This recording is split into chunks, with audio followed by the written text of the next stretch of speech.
I call the member for Fraser. Thank you, Deputy Speaker. I rise to speak in support of the Corporations Legislation Amendment Audit Enhancement Bill 2012. As the previous speakers in this debate have noted, this bill aims to improve the quality of auditing in Australia's firms. The process of auditing is absolutely critical to the open, transparent system of corporate governance that we in Australia enjoy.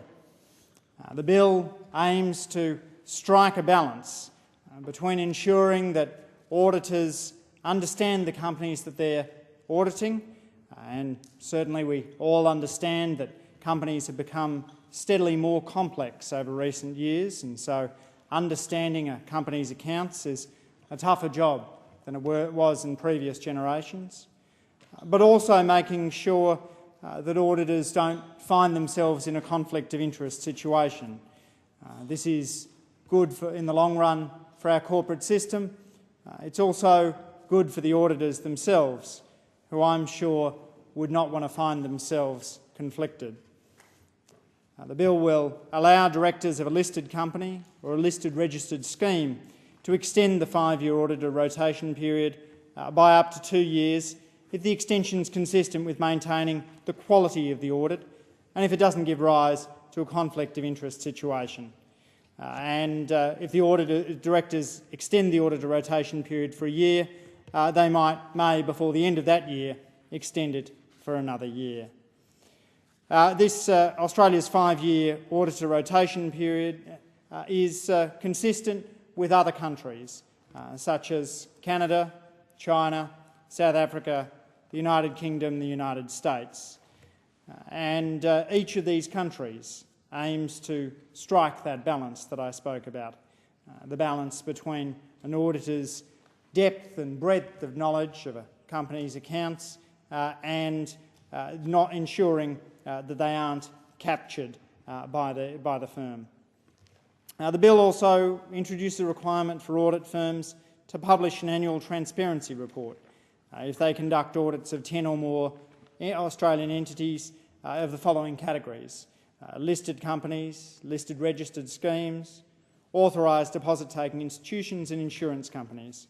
And that, again, follows common practice in the European Union and the United States. This transparency report is important because audit firms tend to be structured as partnerships. And that means that there is less of information that is publicly available about those audit firms than would be the case, for example, if audit firms were corporations. And the regulations will provide details about the information that has to be provided in the transparency report. It'll have to be posted on the auditor's website within 4 months of the end of the year to which it relates, and a copy must be lodged with ASIC on or before the day it'll be published. Deputy Speaker, it is important in the context of considering these corporate governance reforms also to recognise other ways in which we improve the quality of corporate governance in Australia. It was my pleasure on the 23rd of February to open the Australian Institute of Management's office in Childers Street in Civic in my electorate. That office is a first-rate facility for promoting high-quality management in the ACT. Breakout rooms, a high-quality library and facilities for providing training to improve private sector but also public sector management in the ACT.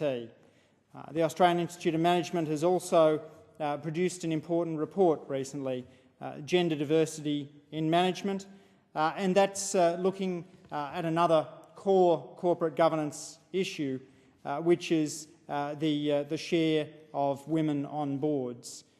The report notes that if you look at ASX 200 boards, as at the 31st of January 2012, 14% of those boards are women. If you look at executive key management line roles, only 4% are women. And if you look at women in executive key management support roles, only 24% are women. And the report considers the question as to whether boardroom gender quotas would be appropriate. This was a proposal made by Elizabeth Broderick in 2009. It recognises that there are other countries that have had mandated corporate quotas, Norway, Spain, Iceland, France and Netherlands, and countries that are proposing them, such as Belgium, Canada and Italy. And I'd like to acknowledge much of the important work that has been done within my electorate on ensuring greater gender diversity on boards and ensuring that women are represented in Australian business as they should be. I'd like to pay particular tribute to Julie Mackay of UN Women, who spoke extremely articulately at a recent forum at the National Press Club about the importance of raising the share of women in key management roles. Julie spoke also about the fact that that quotas are often initially opposed, but often are necessary to bring about cultural change. And that cultural change is critical if we are to ensure that Australian companies are as representative as the community they serve. We have organisations that are dedicated to serving women. The ACT Women's Legal Centre is one of those, and these organisations have recognised that providing greater gender diversity is an important part of ensuring a stronger Australia. Deputy Speaker, I'd finally like to go to the last set of amendments in the bill, the amendments of the Australian Securities and Investments Commission Act, and these remove the existing auditor independence function from the Financial Reporting Council and give the FRC a role in providing the Minister and the professional accounting bodies strategic policy advice and reports in relation to the quality of audits conducted by Australian auditors. It gives ASIC the power to issue a public audit deficiency report in relation to an individual firm and allows it to communicate directly with an audited body in relation to significant matters that are identified during the course of the exercise of ASIC's statutory functions in relation to an audit. So I would commend the bill to the House.